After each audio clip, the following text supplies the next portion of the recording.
रात्री मामाच्या घरी टी व्ही बघायला गेल्यावर मामाच्या मुलीच्या अंगावरून हात फिरवत असताना मामाची मुलगी झाली आकर्षित. एक दिवस मामा मामी बाहेर गेले तेव्हा मामाच्या मुलीच्या अंथरुणात जाऊन तिला, नमस्कार मित्रांनो, स्वागत आहे तुमचं आमच्या चॅनलमध्ये. तुम्ही जर अजून आमचं चॅनल सबस्क्राईब केलं नसेल तर प्लीज चॅनलला सबस्क्राईब नक्की करा. मित्रांनो, मी अतुल. मामाचं घर आमच्या घराला लागूनच होतं. मामाला एक मुलगा आणि एक मुलगी होती. मामाच्या मुलाचं लग्न झालेलं होतं आणि तो बायकोला घेऊन वेगळं राहत होता. मामा मामी आणि त्यांची मुलगी जया हे तिघे सोबत राहत होते. तेव्हा मामाच्या घरी टी व्ही होती आणि आमच्या घरी नव्हती. त्यामुळे मी रात्री मामाच्या घरी टी व्ही बघायला जात होतो. गल्लीमध्ये फक्त मामाच्या घरीच टी व्ही होती.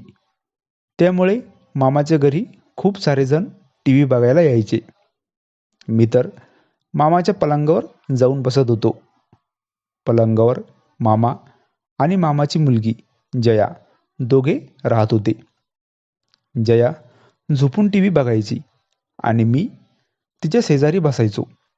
एकदा ती मला पायाने खुणवू लागली. मला तर अगोदर समजलं नाही. नंतर मी तिच्या अंगावरून हात फिरवू लागलो. तिच्या अंगावर चादर होती.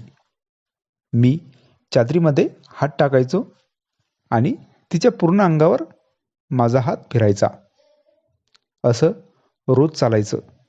आता मामाची मुलगी जया माझ्याकडे आकर्षित झाली होती. ती पण मला रोज तसं करायला सांगायची.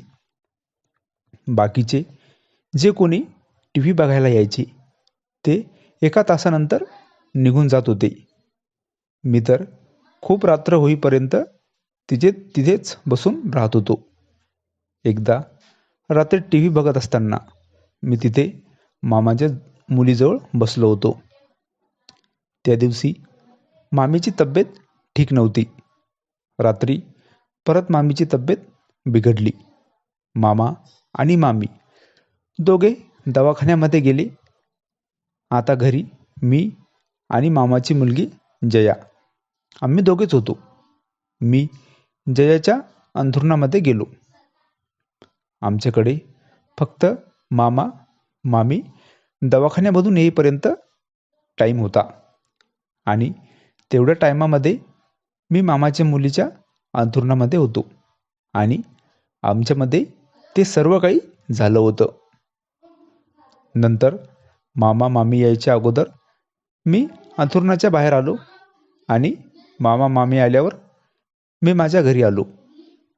जेवढा टाईम मला भेटला होता मामाच्या मुलीसोबत तो तर माझ्यासाठी खूपच खास बनला होता.